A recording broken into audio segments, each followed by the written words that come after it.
que esses ramos novamente sejam recuperados. Então, os ramos ortotrópicos brotam, dão origem a outra planta e aí esse cafeeiro está recuperado. Então, para que isso não aconteça, para que a planta não perca esses ramos plagiotrópicos, o manejo de lavoura densada, principalmente com poda, ele é necessário. Porque senão o produtor ele vai ter um prejuízo sério mesmo. Em relação então aos ramos do cafeeiro e as gemas seriadas então, presentes no ramo ortotrópico, elas dão origem a novos ramos ortotrópicos. Só que a gema seriada, presente no ramo plagiotrópico, ela dá origem às flores, né? A florada do cafeeiro, na verdade, ela é a fase mais crítica e mais difícil de ser entendida.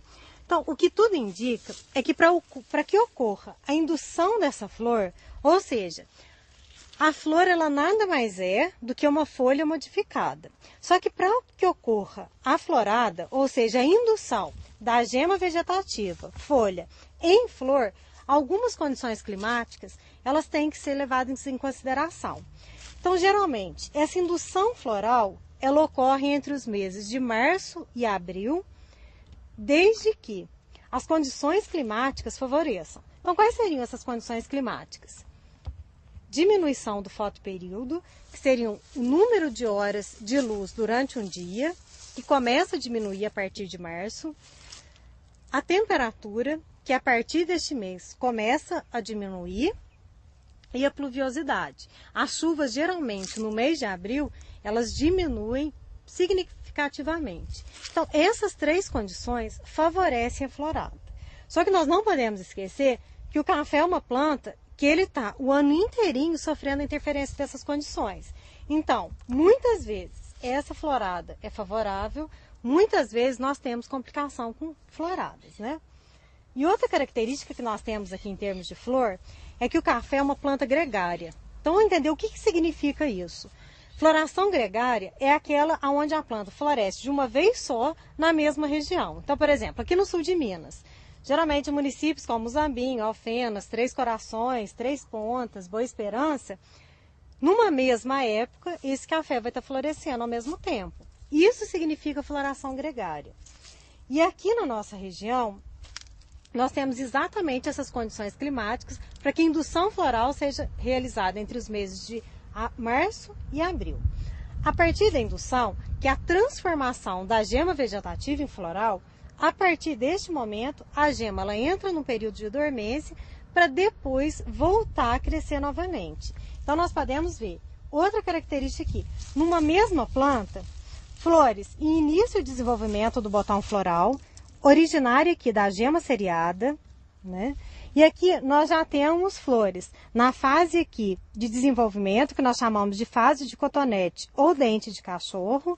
Nessa fase aqui, a flor está quase pronta a se abrir.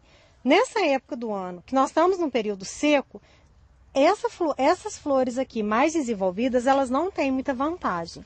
Porque elas, ao abrirem, por volta das 5 às 9 da manhã, já ocorre a fecundação, a autofecundação, mesmo antes da abertura floral ou da antese. Então, a partir daqui, nessa fase aqui, se a abertura floral ocorrer por esses dias, praticamente nós não vamos ter umidade para que essa flor desenvolva e não vamos ter condições climáticas. Por quê? Porque a temperatura está baixa e a disponibilidade de água no solo e no ar baixa também. Então, não tem muita vantagem essa florada se abrir essa época do ano. Então, outra característica também do café é essa diferença aqui de desenvolvimento de flores. Então, o café aqui no sul de Minas, ele varia de 3 a 5 floradas, depende bastante da cultivar.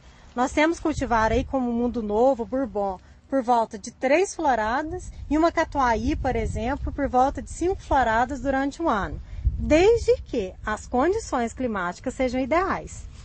Então, quanto maior a desuniformidade desse desenvolvimento aqui de flores, maior vai ser a desuniformidade de maturação. Tá, qual que vai ser a consequência disso? Então, nós vamos ter frutos mais desuniformes numa mesma planta. Ou seja, muitas vezes nós vamos ter frutos na fase cereja, verde, passa, seco, fruto ainda pequeno na fase de verde. Isso dificulta demais o processo de qualidade de café. Por quê?